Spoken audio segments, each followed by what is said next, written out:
भरपूर जणांच्या मला कमेंट आल्या आहेत की BSc हॉर्टिकल्चर चुकू नाही करू नका. तर मित्रांनो, BSc हॉर्टिकल्चरबद्दल मी थोडक्यात माहिती देतोय.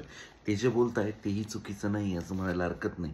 कारण याच्यामध्ये फक्त 5च ठिकाणी तुम्हाला मोस्टली जॉब भेटतात. एक म्हणजे गव्हर्नमेंट जॉब, दुसरं म्हणजे प्रायव्हेट सेक्टरमधले थोडेफार असलेले जॉब, आणि तिसरं म्हणजे काय, एंटरप्रेन्योरशिप, चौथं म्हणजे रिसर्च अँड डेव्हलपमेंट आणि टीचिंग. परंतु याही व्यतिरिक्त मला एक पॉझिटिव्ह साईड सांगायची मित्रांनो. याच्यामध्ये तुम्हाला शिकायला भेटतंय fruit sciences, veg sciences, floriculture, plant pathology, soil science, agronomy and irrigation, seed tech and nursery management, past harvest technology, greenhouse technology, biotech in horticulture. या सगळ्या गोष्टींचे जे टॉपिक्स आहेत हे सगळे मी स्टडी केले मित्रांनो, आणि हे तुम्हाला शिकायला मिळतंय BSc हॉर्टिकल्चरमध्ये. सो मला एक सांगा, आजपर्यंत आपण बघत आलोय भारत ॲग्रो असेल किंवा इतर ज्या काही कंपन्या आहेत, फसलसारख्या कंपन्या आहेत, यांचे मालक कोण आहेत यार?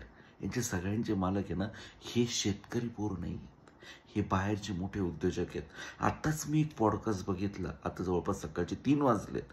आता मी या पॉडकास्टमध्ये बघितलं मित्रांनो की बाहेरच्या देशातले लोक आता म्हणतात की आपण रूरल इंडियात जाऊयात आणि रूरल इंडियातले शेतकऱ्यांचे प्रॉब्लेम सॉल्व्ह करूयात, कारण ते शेतकरी खूप आहेत, आपण त्यांना लुटूयात, असा त्यांचा विचार चाललाय.